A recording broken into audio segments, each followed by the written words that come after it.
Yesterday we poured the bases, and now we need to know what to do next, okay?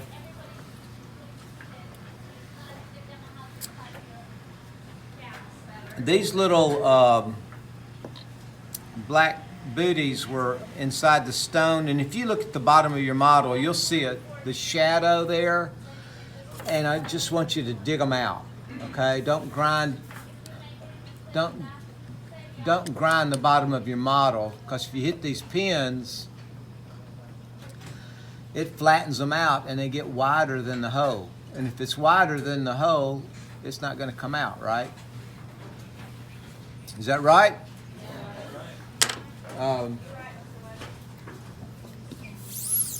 So if you do that, then you need to come back and shave off that little extra metal that flattened out.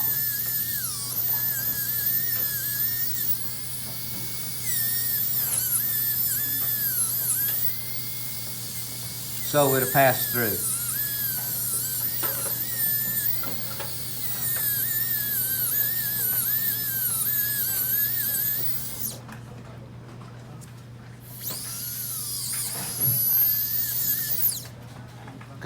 That was a simple fix, but what you don't see is the damage to the model wheel trimmer.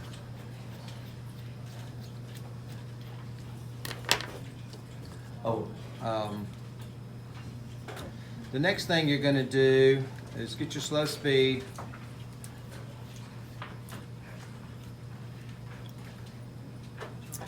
And you see that this has a little hole in it to where you can see the bottom of the pin. And the way you make that is, Austin, are you doing something up here? Yeah, I'm filming you up here. Oh, okay. Yeah.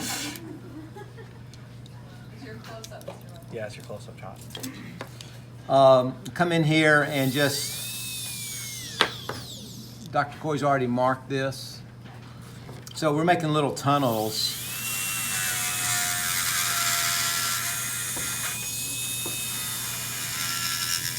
Again, you know, just don't hit the pin.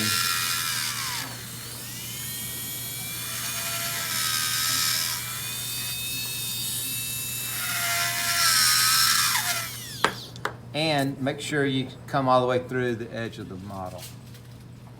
And before you mount this model, probably need to index it. So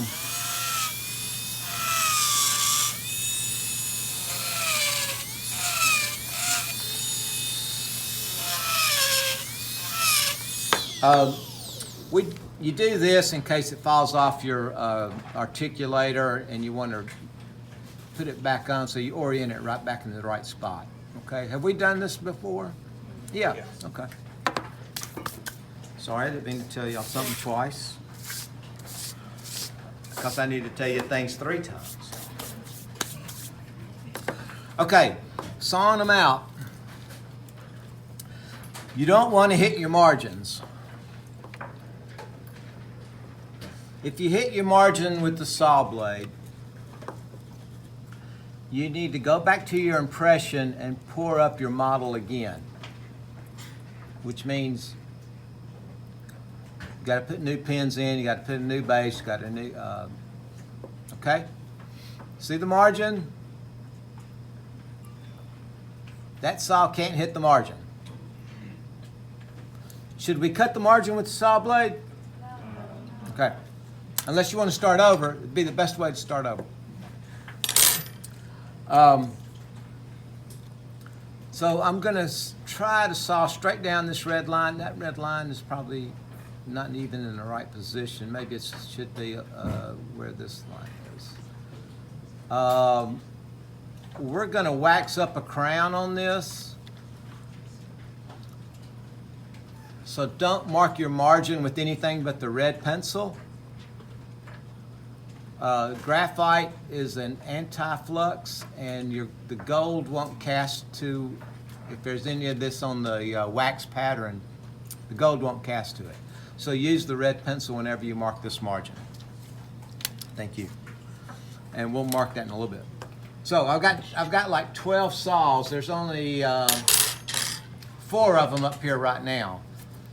And somebody in here is lucky enough to have my blue handled saw, which is a very special saw. And I was wondering if you would bring it up here, but I guess not, right? So it doesn't matter.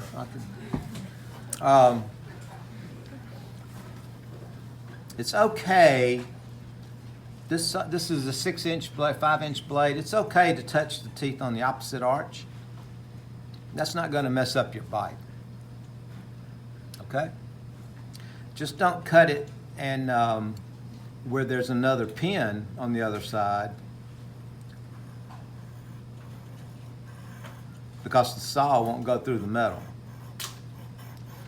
Now, sawing is, it's kind of easy, but if you press too hard, if you want to try to make this go faster and press hard, it's going to make the saw blade go crooked. You won't be going down that line. If you don't cut it out straight, then you're going to have to remove another piece of this model to get that die out. So the best way, that's why we put so many pins in here, in case you have to do that. And then you just go ahead and saw through. If you feel like your blade isn't sharp enough, I got some more blades in my lab.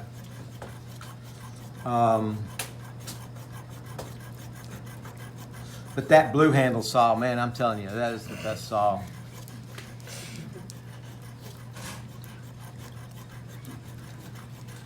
Because it's offset and you can see the blade while you're sawing. And it'd be great for everybody in here to see that, but we can't, so somebody has that saw. Oh. And, who'd you get that from? Did you get it from somebody?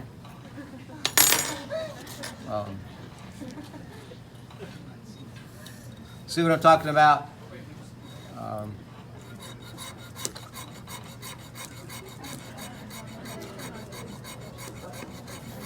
So the trick to sawing out a die is, you see the stone coming out is blue or green, and when it starts coming out yellow on both sides, then you're all the way through. If you try to, if you don't cut all the way through it, it's going to break the green stone down at the bottom, and you won't have as good a base when you're, putting your die in and out.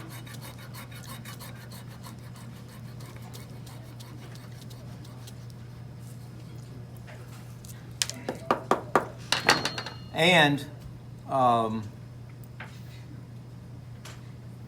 see, I've gone all the way through. Okay? So since we put separator on this whole bottom, this will come out.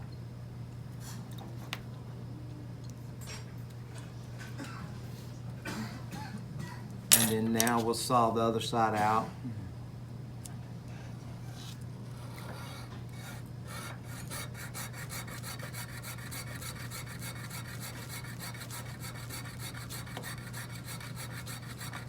And before anybody comes and gets this other saw I was using, I need to change the blade in it.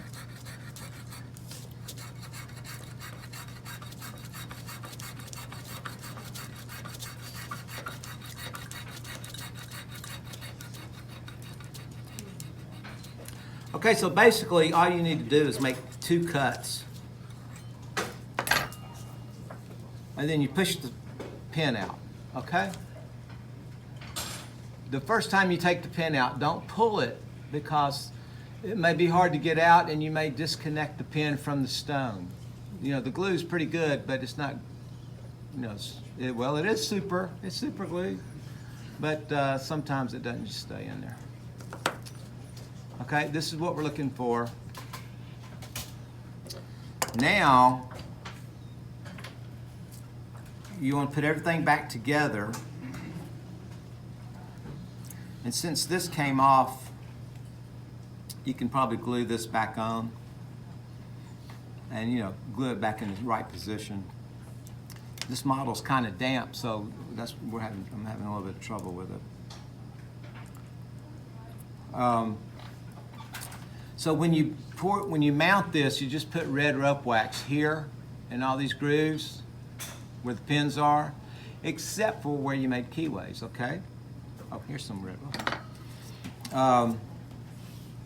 So just put some red rope wax. Are we taking a bite? Just remind me how to take it, remind me. Yeah, okay.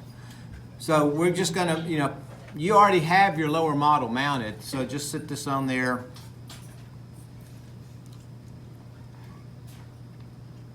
And you might want to sit this on your lower model and put some red rope wax between the two just to stabilize it.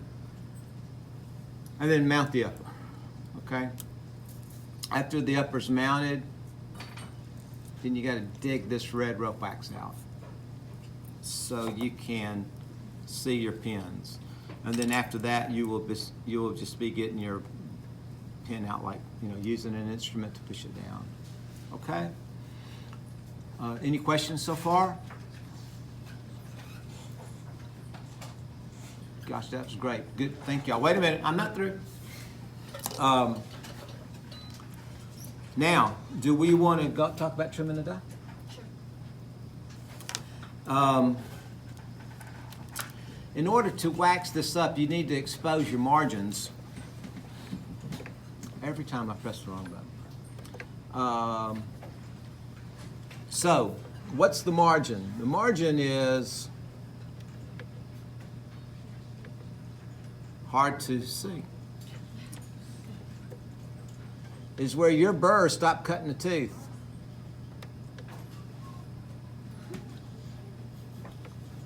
I don't know why I won't focus on it. So, in most cases, it's going to be very visible, but we do need to expose it a little bit better than that. Some lab guys like to use a barred Parker blade. I don't have one up here, but I got this one. This one's pretty sharp. And just, scratch it away under the margin. I like to use a handpiece. And this is a very aggressive burr, so be careful. And if I get off the screen, let me know, because I'm going to be looking at the margin. I come in. This is another step, and I'm almost afraid to say this because everybody's going to come in. I'm afraid to trim it. Once you trim it, if you hit your margin, you need to start over.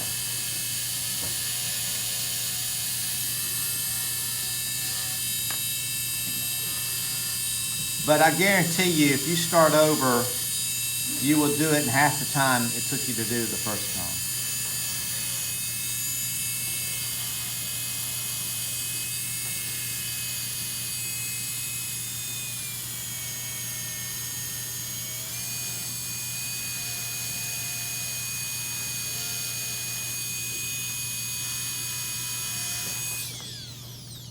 Okay. Now I can probably mark this. Now I can probably mark it with a lead pencil.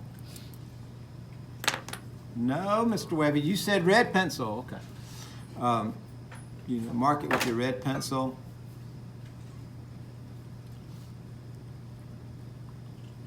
And the reason we do it this way is when you wax it up,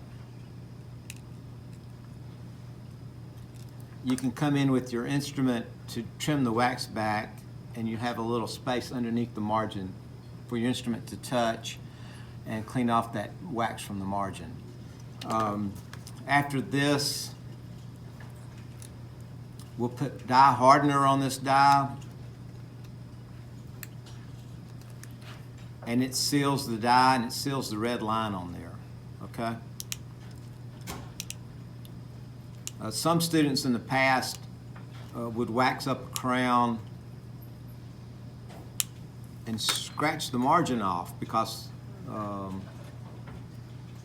with their Hollenbeck or something.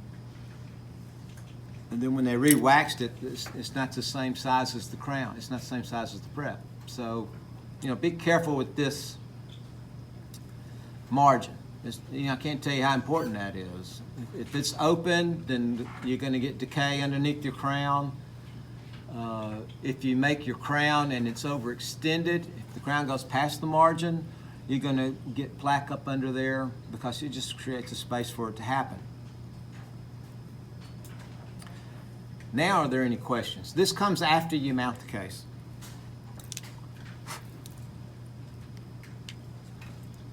Okay? Die hardener will be in my lab unless I'm smart enough to put it out here, so I don't have to see everybody. Okay? Thank y'all.